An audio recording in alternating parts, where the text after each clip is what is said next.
Solo, a Star Wars story directed by... Oh, crap. This is going to be hard to explain. Yeah, so on Google, the official director, or the last person who was assigned that I'm pretty sure the movie also gives credit to, is Ron Howard. So directed by Ron Howard. I'll explain later why that was hard to explain. Came out on May 24th. I went to go see it the day after on a Saturday. And yes, before everyone attacks me, knowing how big of a nerd I am of this, yes, I know, it's been like, what, 3 weeks since this movie came out, since I've seen the movie. I take forever, okay, and I was very busy with school. I just got out of school, like, last week. I'm in summer now, guys. There's nothing but time to just record videos and have a good time until I get busy again. Alright, well, back to the review. A lot of people have different opinions on how good they thought the movie was. If it was terrible, if it was the greatest thing ever and people just don't get it, or if it's just a simply okay or solid movie, something in the middle. What do I think about it? I'm going to get into the details about it, but before I do that, I think it's a solid movie. Just like Rogue One. I know that's going to piss off a lot of people that I just said that somehow, but yep, I honestly think both movies are ultimately, despite I do think Rogue One does it a little better, I do think both honestly are the exact same thing, and people are just going way too hard on both of these side story films. So the main thing I did that thing in the intro where I had trouble mentioning the director is one of the big things that made the movie suffer a lot. Director means the way the movie's made.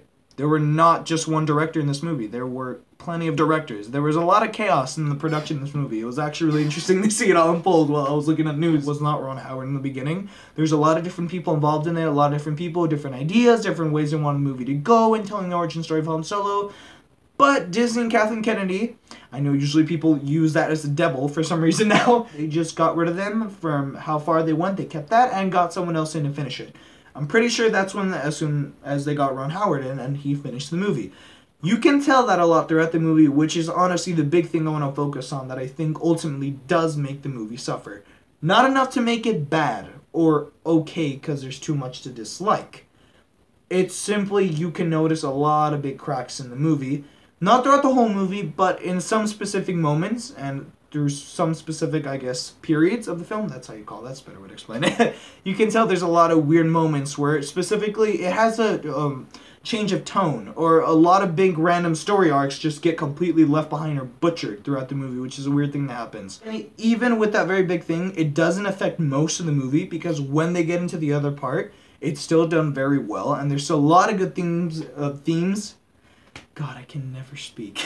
A lot of good themes that they do focus on and do finish and make it very fun. And you also get to learn a lot of fun Easter eggs, you know, how a lot of stuff mentioned in the original trilogy films, how that happened, you know, like the famous Kessel Run. Yes, you do get to see that, and it is pretty fun and relieving to see as a Star Wars nerd myself. The acting is pretty damn good. I'm actually really impressed, honestly, with the actors. They're not groundbreaking, once again, not the greatest things I've ever seen, but, you know, with all the controversy coming out that even I honestly was a bit worried about when I saw who they casted as all the, you know, characters for the movie, you know, I honestly still think even throughout the movies, Han Solo, you know, the guy who played him, I don't remember his name, I'm so sorry, I should have remembered that, didn't, you know, look too much like him. Even throughout the movie, there's some parts where I'm like, that's not Han Solo.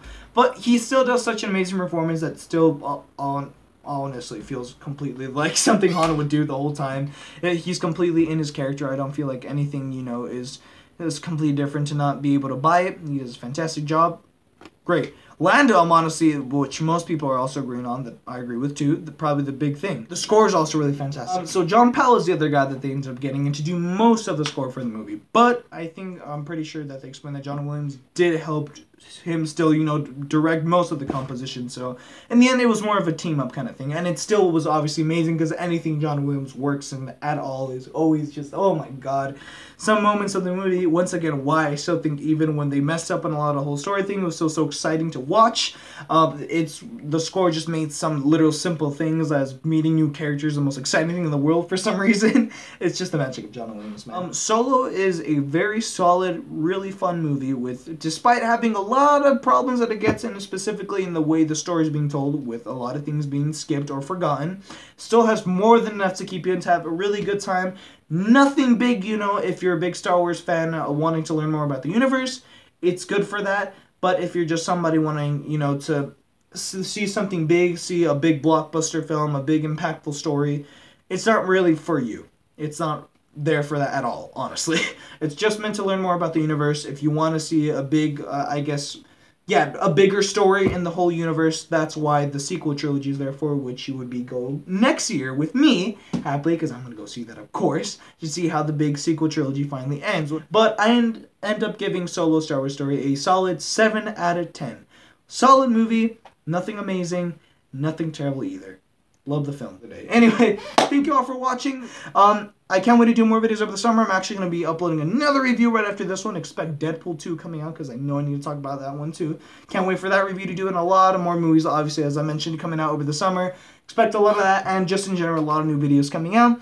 I know I did say I'm going to be very busy, but the reason is why is because I'm actually working on a little show. I'm not sure if it's going to be a TV show. That's a weird thing talking about. It's a school project, and I know that usually sounds really bad, but it's not, you know, a really cringy kind of thing. It's a new friend of mine that honestly seems very talented and just has this great idea to make a really cool show that he wants to put into the film festival that my new school has. If you haven't noticed, I clearly moved to not the same house anymore, so different school, different things. They have a film class. I was happy to join in, and I got into a show that they're working on, and I got one of the big roles, so I'm going to be a little busy over the summer trying to finish that stuff up, but I'm still going to have plenty of time to have a crap ton of fun making videos for you guys. You all always know that.